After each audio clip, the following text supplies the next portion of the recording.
El sol del mediodía caía como plomo fundido sobre la tierra agrietada cuando Mateo se encontró arrodillado frente al pozo que acababa de comprar. El polvo se adhería a las lágrimas que corrían por su rostro marcado por el trabajo, creando surcos de barro sobre su piel curtida. Entre sus manos temblorosas sostenía los papeles de la transacción, ahora manchados por sus dedos sudorosos. A la distancia aún podía escuchar el eco burlón de la risa de Rodrigo, el terrateniente más poderoso de toda la región, quien momentos antes le había revelado la cruel verdad. Le había vendido un pozo sin agua, una trampa perfectamente diseñada para robarle los ahorros de toda una vida. 15 años completos habían transcurrido desde que Mateo comenzó a trabajar en la hacienda El Mirador. 15 años de despertar cuando las estrellas aún brillaban en el cielo oscuro, de trabajar bajo el sol implacable hasta que sus manos sangraban, de regresar a casa cuando la luna ya había reemplazado al sol. Sus 3 hijos pequeños apenas conocían su rostro despierto. Cuando él salía, todavía dormían acurrucados bajo las mantas raídas. Cuando regresaba, ya habían vuelto a sumirse en el sueño de la infancia. Cada moneda que ganaba con el sudor de su frente, la guardaba religiosamente en una bolsa de cuero escondida bajo las tablas sueltas del piso. Ese dinero representaba más que metal y números. Era la materialización de un sueño que lo mantenía de pie cuando el cansancio amenazaba con derribarlo. Soñaba con un pedazo de tierra propia, un lugar donde sus hijos pudieran correr libremente, donde su familia no dependiera de la voluntad caprichosa de un patrón. La sequía había llegado como una maldición bíblica 3 años atrás y no daba señales de partir. El paisaje que antes había sido verde y próspero, ahora lucía como un desierto en expansión. Las plantas se marchitaban antes de florecer. Las espigas de trigo se quebraban en las manos como huesos viejos, y los animales morían con los ojos vidriosos vueltos hacia un cielo que se negaba a llorar. Los pozos, uno tras otro, se rendían ante la sed de la tierra. En la pequeña choza donde Mateo vivía con Esperanza y sus 3 niños, cada gota de agua se trataba con la reverencia que otros reservaban para el oro o las piedras preciosas. Cada jarra se medía, cada sorbo se contaba. Un día, mientras Mateo arrancaba maleza seca de un campo que parecía maldito, Rodrigo apareció montado en su caballo de pura sangre. El contraste entre ambos hombres no podía ser más marcado. Uno cubierto de tierra y sudor, el otro vestido con ropa fina que probablemente costaba más que todo lo que el campesino poseía. Rodrigo le habló de un terreno en la zona norte, un pedazo de tierra que incluía un pozo y daba directamente al camino principal del pueblo. No era grande, admitió el terrateniente con una sonrisa que no alcanzaba sus ojos calculadores, pero para una familia humilde como la de Mateo sería más que suficiente para vivir con dignidad y quizás hasta prosperar. El corazón de Mateo comenzó a latir con una fuerza que hacía años no sentía. Sus manos dejaron de temblar por el cansancio y empezaron a hacerlo por la emoción apenas contenida. Con voz ronca por la esperanza repentina, preguntó el precio de esa tierra prometida. La respuesta de Rodrigo fue directa y sin adornos. Quería todo lo que Mateo había ahorrado durante esos 15 años de sacrificio. Cada moneda, cada centavo guardado con tanto cuidado. El terrateniente sabía exactamente cuánto había, porque en un pueblo pequeño los secretos son mercancía escasa y las paredes tienen oídos.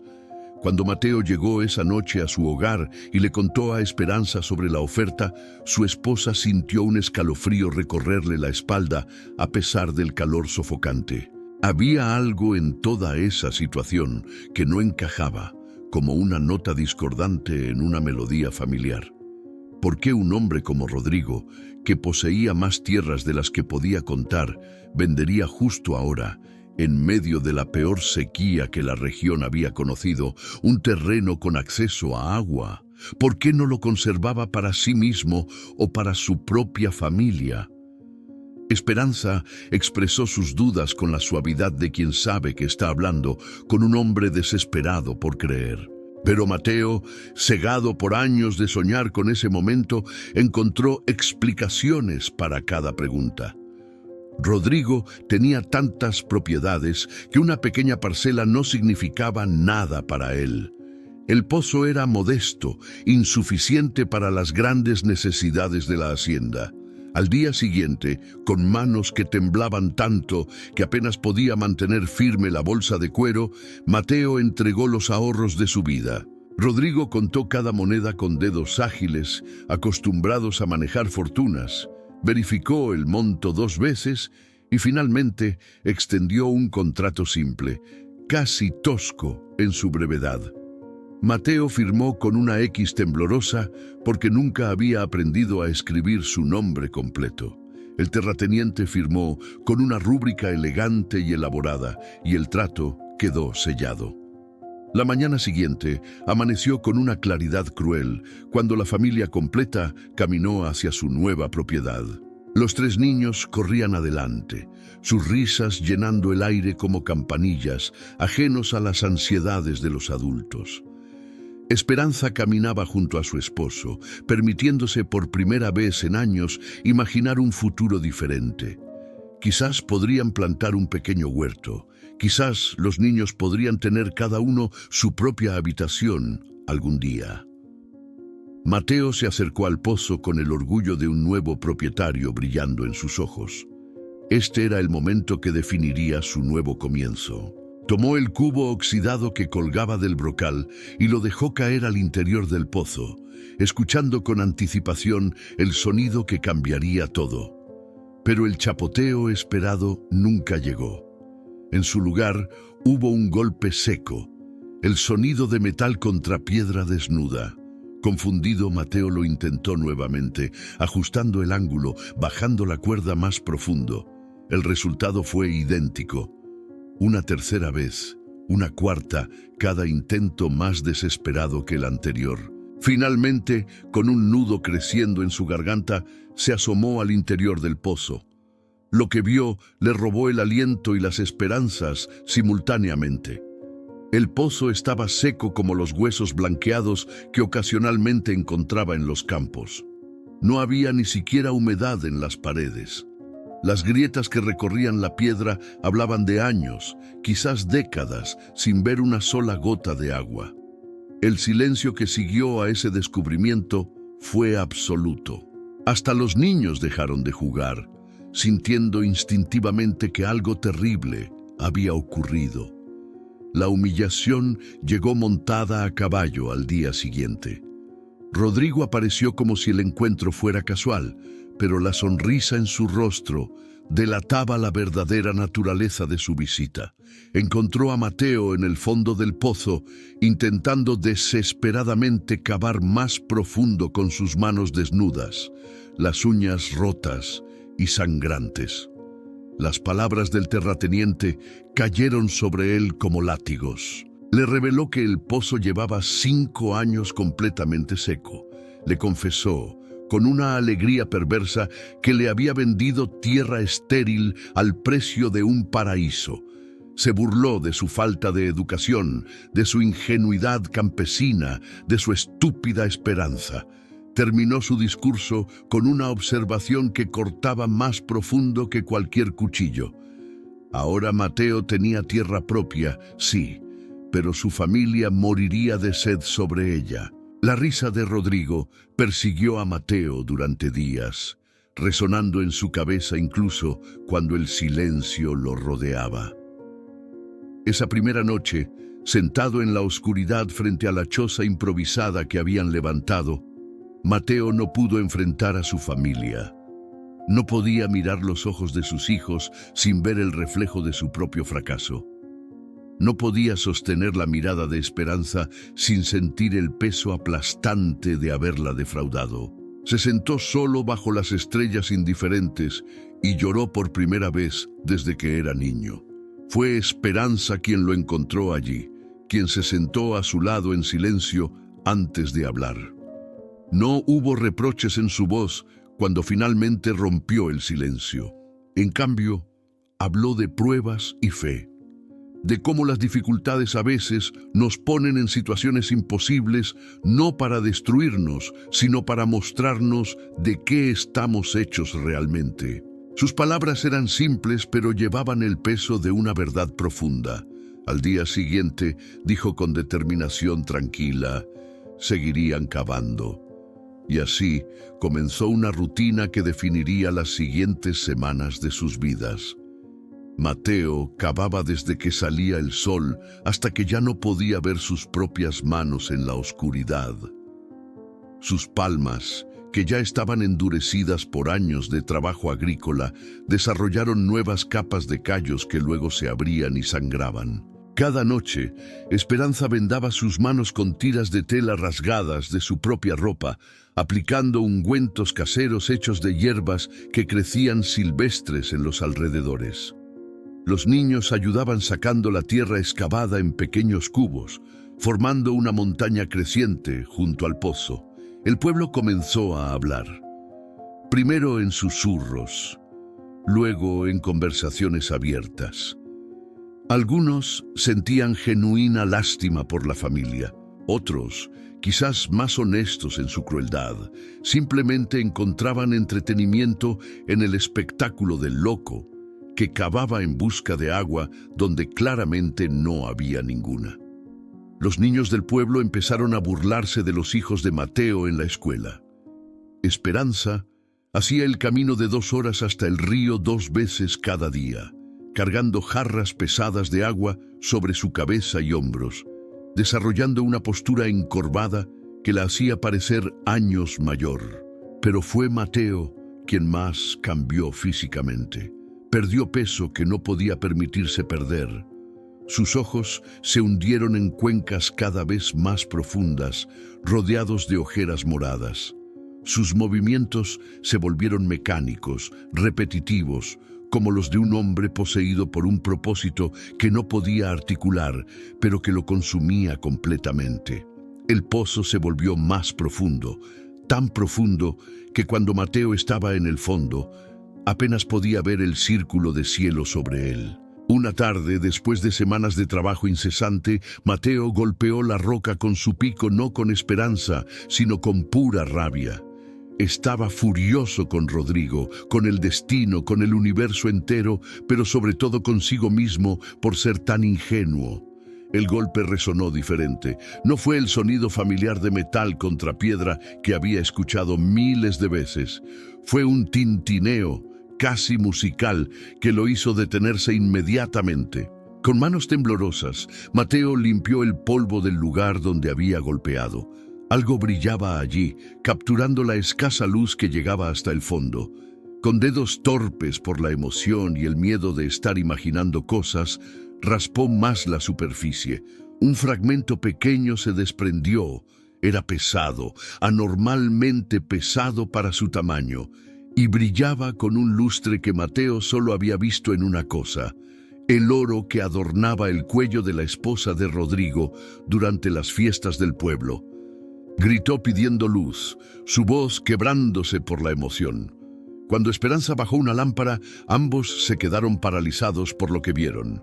No era un fragmento solitario, era una veta completa, gruesa como el brazo de un hombre, que corría a lo largo de la pared del pozo como una herida dorada en la roca. No habían encontrado agua, habían encontrado algo infinitamente más valioso.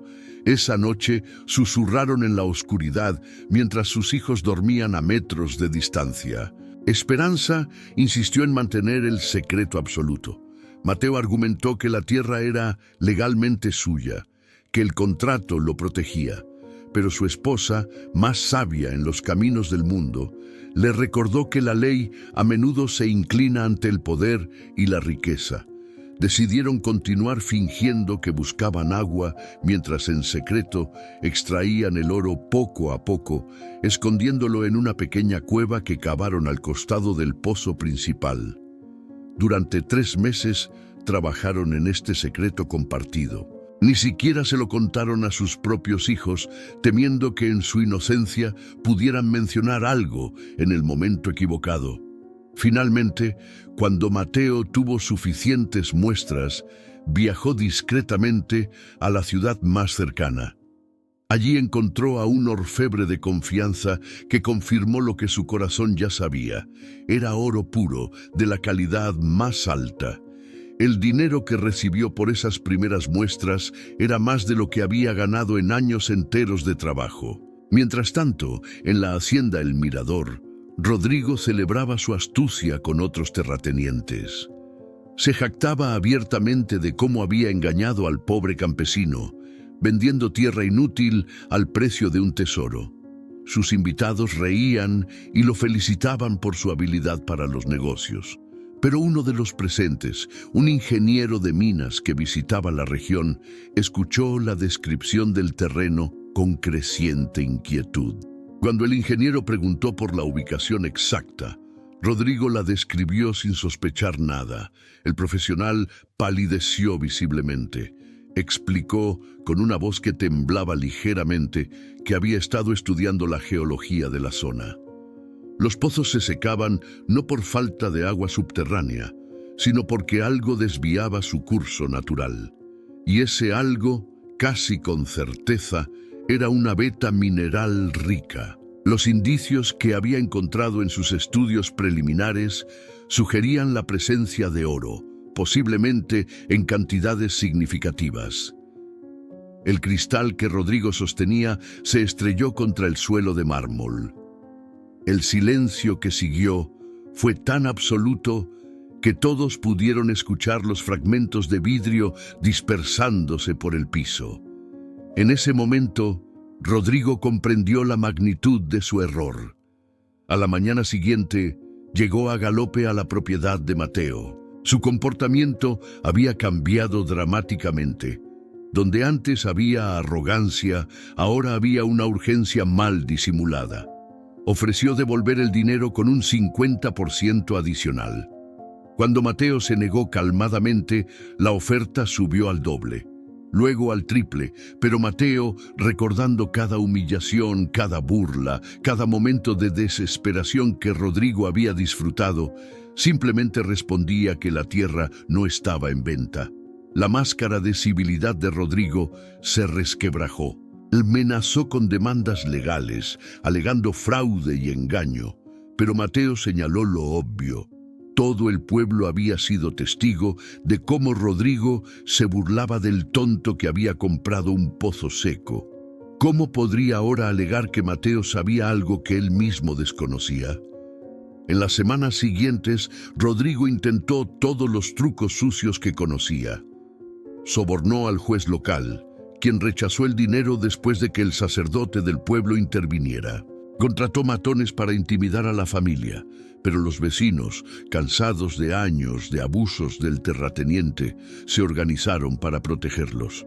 Incluso intentó inundar el pozo desviando un canal de agua desde su propiedad, pero este plan fracasó espectacularmente y terminó proporcionando a la familia el agua que tanto necesitaban. 6 meses después, la transformación era asombrosa. Donde había habido tierra estéril, ahora había una granja próspera. Un molino bombeaba agua constantemente. Los campos verdes contrastaban con el paisaje árido circundante. Una casa sólida de piedra había reemplazado la choza, pero más importante que los cambios físicos era el cambio en Mateo mismo. No se convirtió en un hombre rico y ostentoso. Usó el oro con sabiduría, asegurando primero el futuro de su familia, pero también pensando en su comunidad. Construyó un sistema de irrigación que benefició a varios vecinos. Donó fondos para reparar la escuela. Cada domingo agradecía en la iglesia, no solo por el oro, sino por la lección que había aprendido sobre perseverancia y fe. Rodrigo, consumido por la obsesión de recuperar lo que consideraba suyo, tomó decisiones cada vez más erráticas. Vendió sus propiedades a precios ridículos. Se involucró en negocios turbios, apostó en juegos donde las probabilidades estaban en su contra. En menos de 2 años, el hombre más rico del pueblo se había convertido en un indigente sin futuro. Cuando finalmente apareció en la propiedad de Mateo, años después, era irreconocible. Sus ropas estaban raídas, su postura encorvada, su rostro marcado por el alcohol y la desesperación. Venía a pedir trabajo sin más opciones. Mateo lo miró largo tiempo, recordando todo, pero también estaba consciente de que sus hijos adolescentes observaban desde el porche, aprendiendo una lección sobre el tipo de hombre que su padre era. Ofreció a Rodrigo trabajo duro pero honesto, una cabaña modesta pero digna, comida regular y un salario justo. Cuando Rodrigo, con lágrimas en los ojos, preguntó por qué mostraba tanta bondad, Mateo respondió: el pozo que parecía su mayor desgracia había resultado ser su mayor bendición, y había aprendido que la compasión valía más que cualquier tesoro. Esa noche, con toda la familia reunida, Mateo miró el pozo convertido en estanque decorativo bajo la luz de la luna y supo que había encontrado algo más valioso que el oro. Había encontrado su propia humanidad intacta.